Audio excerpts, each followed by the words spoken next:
Senior वजीर सिंध शर्जील इनाम Memon MQM पर बरस पड़े। कराची में मीडिया से बातचीत में उन्होंने कहा कि एमकेएम ने सानहा बल्दिया पर एहतजाज क्यों नहीं किया।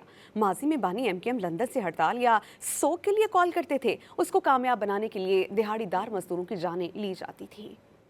सानहा बल्दिया में भत्ते के सिलसिले में मासूम मजदूरों को जलाया था, तब आके इन लोगों ने एहतजाज क्यों नहीं किया था।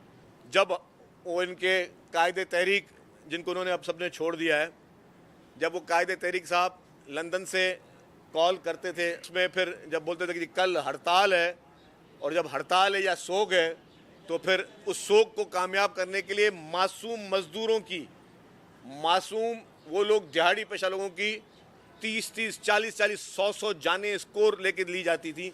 ये वो लोग हैं। सीनियर वजीर सिंध शर्जील इनाम मेमन एमकेएम पर बरस पड़े। कराची में मीडिया से बातचीत में उन्होंने कहा कि एमकेएम ने सानहा बल्दिया पर एहतजाज क्यों नहीं किया। माजी में बानी एमकेएम लंदन से हड़ताल या सोग के लिए कॉल करते थे, उसको कामयाब बनाने के लिए दिहाड़ीदार मजदूरों की जानें ली जाती थी। सानहा बल्दिया में भत्ते के सिलसिले में मासूम मजदूरों को जलाया था, तब आके इन लोगों ने एहतजाज क्यों नहीं किया था।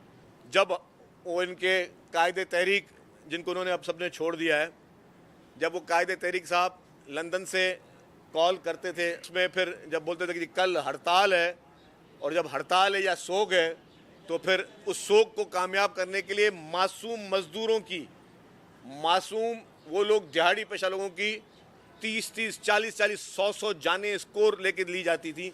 ये वो लोग हैं।